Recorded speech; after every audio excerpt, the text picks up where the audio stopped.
نحمده ونصلي ونسلم على رسوله الكريم اما بعد فاعوذ بالله من الشيطان الرجيم بسم الله الرحمن الرحيم ولا تأكلوا أموالكم بينكم بالباطل وتدلوا بها إلى الحكام لتأكلوا فريقا من أموال الناس بالإثم وأنتم تعلمون صدق اللہ مولانا العظیم۔ معزز سامعین کرام، سورہ بقرہ کی آیت نمبر 188 دوسرا پارہ تلاوت کرنے کا شرف حاصل ہوا۔ فرمایا وَلَا تَأْكُلُوا، اور نہ کھاؤ، أَمْوَالَكُمْ اپنے مال، بینکم باہم، بالباطل ناحق طور پر، وَتُدْلُوا اور لٹکاتے ہو تم بہا ان اموال کو، الی الحکام فیصلہ کرنے والوں کی طرف، لِتَأْكُلُوا تاکہ کھاؤ تم، فریقاً کچھ حصہ، من اموال مال کا، اموال الناس لوگوں کے مال کا، بالاسم گناہ کے ذریعے، وانتم اور حالت یہ ہے کہ تم تعلمون جانتے ہو کہ یہ کسی اور کا حق ہم کھا رہے ہیں۔ پچھلی آیتوں میں روزے کے احکام مذکور تھے، جن میں حلال چیزوں کے استعمال کو ایک معین زمانے میں اور معین وقت میں حرام کر دیا۔ اس کے بعد مال حرام حاصل کرنے اور اس کے استعمال کرنے کی ممانعت اسی مناسبت سے ذکر کی گئی ہے کہ عبادت صوم کا اصل منشا یہی ہے کہ انسان کچھ عرصے حلال چیزوں سے صبر کا خوگر ہو جائے گا تو حرام چیزوں سے بچنا اس کے لیے آسان ہو جائے گا۔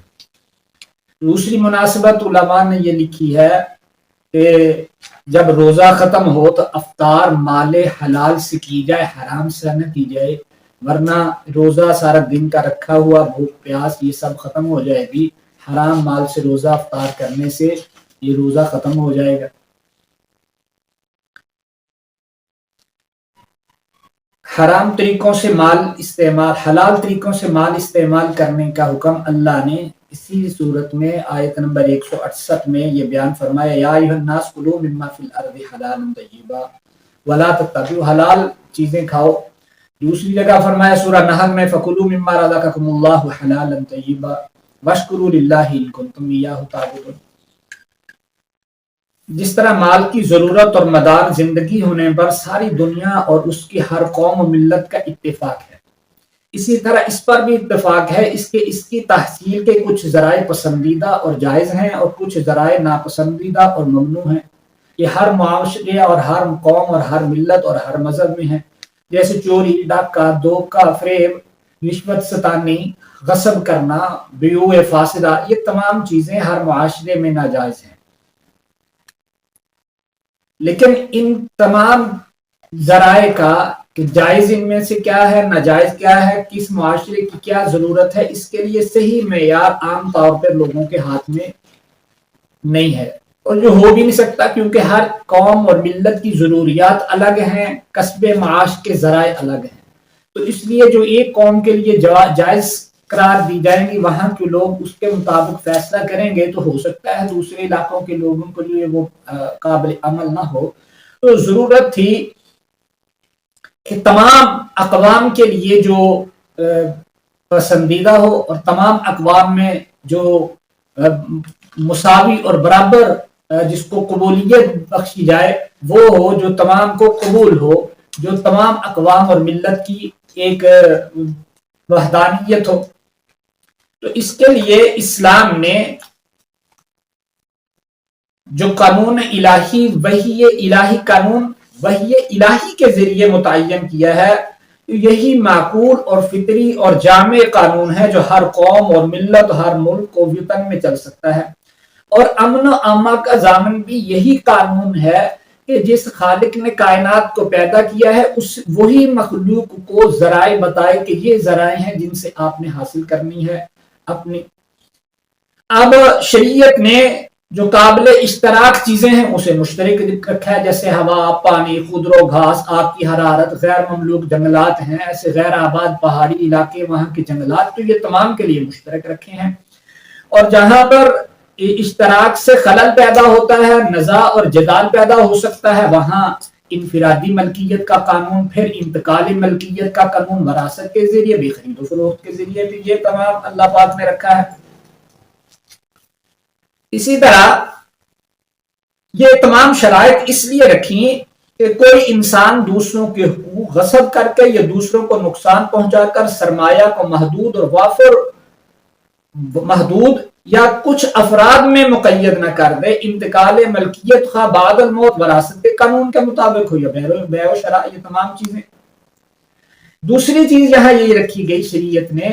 کہ وہ رضامندی سے ہو، وہ حقیقی رضامندی ہو، کسی انسان پر دباؤ ڈال کر یا کسی کو مجبور کر کے یا معاملات میں حکام میں انہیں الجھا کر حاصل نہ کی گئی ہو۔ اسی طرح باہمی رضا بھی ہو لیکن وہ امن عامہ کے خلاف ہو، جیسے سود ہے، قمار ہے، تو یہ باہمی، یا آج کل رشوت کا چلن ہے، تو یہ باہمی رضا سے بھی ہو، تو چونکہ یہ مفاد عامہ کے خلاف ہے اس لیے یہ حرام ہے، یعنی انفرادی حقوق کا بھی خیال رکھا ہے اور مفاد عامہ کا بھی خیال رکھا ہے۔ اور اسی طرح قرآن مجید نے یہ جو الفاظ یہاں استعمال فرمائے وَلَا تَأْكُلُوا أَمْوَالَكُمْ، یعنی اموالکم لفظ کا لفظی معنی ہے تمہارے مال کو تم اپنے مال ناجائز طور سے استعمال نہ کرو۔ اس کا مطلب یہ ہے کہ اگر یہ چلن شروع ہو گیا کہ آپ نے بددیانتی شروع کی تو پھر نتیجہ کیا نکلے گا؟ مثال کے طور پر اگر ہم نے اپنے مالوں کو بڑھانے کے لیے وہاں کھوٹ اور ملاوٹ شروع کر دی، جو چلن عام ہے، تو ایک چیز میں ہم ملاوٹ کر رہے ہیں اور نتیجہ کیا نکلے گا کہ دوسری چیزیں جو ہم استعمال کریں گے، جو دوسرے لوگوں سے حاصل کریں گے، ان میں بھی ملاوٹ ہوگی۔ تو یہ سبب اور ذریعہ ہم ہی بنے ہیں ملاوٹ کا، اور ہم اس لیے ہم نے اسی طرح اگر ہم کسی کا ناجائز مال میں تصرف کریں گے، یہ چلن عام ہوگا، تو پھر نتیجہ کیا نکلے گا؟ کل کو کوئی ہمارے مال کو بھی ہماری مرضی کے خلاف استعمال کرے گا، وہ ہم سے چھین لے گا۔ تو اس لیے فرمایا اموالکم، تمہارے مال۔ یہ شان نزول اس آیت کا یہ ایک خاص واقعے میں نازل ہوئی ہے کہ دو صحابہ کا آپس میں اختلاف ہوا۔ حضرت امراء القیس تھے، ان میں سے امراء القیس یہ اور ایک عبدان ابن شواع یہ تھے، تو ان کا اختلاف ہوا۔ تو مدعی جس نے دعویٰ کیا، نبی پاک صلی اللہ علیہ وسلم نے ان سے پوچھا گواہ، تو انہوں نے کہا میرے پاس گواہ نہیں ہے۔ تو مدعا علیہ امراء القیس سے کہا آپ حلف دیں، قسم دیں۔ تو وہ قسم دینے لگے تو قرآن نبی پاک صلی اللہ علیہ وسلم نے یہ آیت تلاوت فرمائی ان الذین یشترون بعہد اللہ وایمانہم ثمنا قلیلا، جس میں قسم کھا کر کوئی مال حاصل کرنے پر وعید مذکور ہے۔ تو صحابی نے جب یہ آیت سنی تو قسم کھانے کو ترک کر دیا، چھوڑ دیا، مدعی کے حوالے کر دیا۔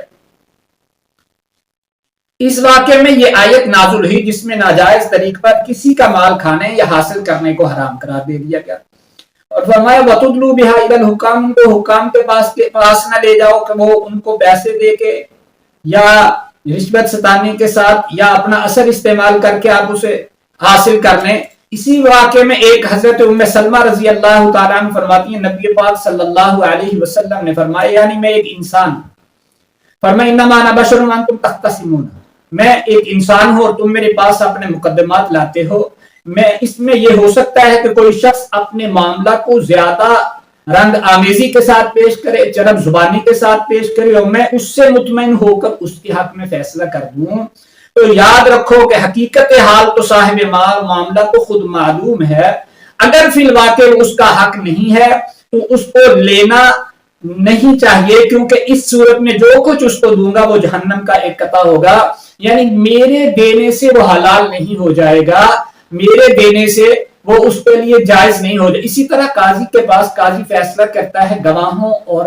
حالات کو دیکھ کر۔ اب جس نے فیصلہ جس کے حق میں ہو گیا، اگر وہ اچھے طریقے سے اس نے مقدمہ بیان کیا، اس کے گواہوں نے اچھے طریقے سے گواہی دی، حالانکہ مال اس کا نہیں ہے، لیکن اس نے اس کو قاضی نے تو ظاہر حال کو دیکھ کر اس کے حق میں فیصلہ کر دیا، تو یہ اس کے لیے حلال نہیں ہے، قیامت والے دن اس کو مواخذہ دینا پڑے گا۔ یہ نبی پاک صلی اللہ علیہ وسلم نے اپنے لیے فرمایا کہ یہ نہیں ہوگا کہ نبی کے دینے سے کہ کہیں گے ہمیں تو نبی علیہ السلام نے عطا فرمایا ہے تو حلال ہو گیا، نہیں، اسی طرح قاضی کے دینے سے بھی حلال نہیں ہوا، وہ حرام ہے اور حرام ہی رہے گا۔ ہاں، ایسی معاملات جن میں عقد یا فسخ ہونا اور جن میں قاضی یا جج کو بھی شرعاً اختیارات ہیں، جس اس کے عقد میں یا اس کے فسخ میں، تو اس کو قاضی کے اختیارات جب وہ استعمال کرے تو وہ جائز ہو جائے گا۔ جیسے حضرت امام اعظم ابو حنیفہ رحمۃ اللہ تعالی علیہ فرماتے ہیں کہ حضرت علی رضی اللہ تعالیٰ عنہ کے زمانے میں حضرت علی رضی اللہ تعالیٰ عنہ کے سامنے ایک آدمی نے اپنا مقدمہ پیش کیا کہ میرا فلاں عورت کے ساتھ نکاح ہوا ہے. اس عورت نے انکار کیا, اس نے 2 گواہ پیش کر دیے, تو حضرت علی رضی اللہ تعالیٰ عنہ نے فیصلہ نکاح کر دیا اس کے حق میں. تو یہ اس عورت نے کہا حضرت اگر آپ نکاح کرنے چاہتے ہیں پھر ہمارا نکاح تو کروا دیں. تو حضرت علی نے فرمایا ان 2 نکاحوں نے تمہارا نکاح متعین کر دیا. تو حضرت امام اعظم فرماتے ہیں اس میں قاضی کو اختیار ہے. اب یہ عورت اس کے لیے حلال ہو گئی تھی, یہ حضرت علی کا فیصلہ ہے, تو اس لیے اس میں وہ حلال ہو جائیں گے اس پر, اور اس کے جھوٹ بولنے کا وبال اس قیامت والے دن اس کو ملے گا. نبی پاک صلی اللہ علیہ وسلم نے فرمایا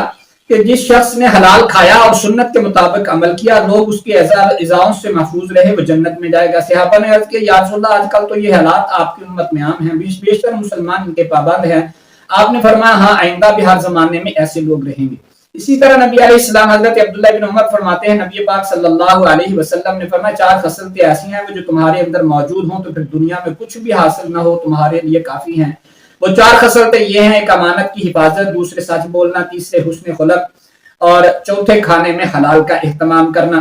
اسی طرح نبی پاک صلی اللہ علیہ وسلم نے فرمایا قیامت کے دن محشر میں کوئی بندہ اپنی جگہ سے سرک نہ سکے گا جب تک اس سے 4 سوالوں کا جواب نہ لیا جائے. ایک یہ کہ اس نے اپنی عمر کس کام میں فنا کی, دوسری یہ کہ اپنی جوانی کس شغل میں برباد کی, تیسری یہ کہ اپنا مال کہاں سے کمایا, کہاں خرچ کیا, اور چوتھی یہ کہ اپنے علم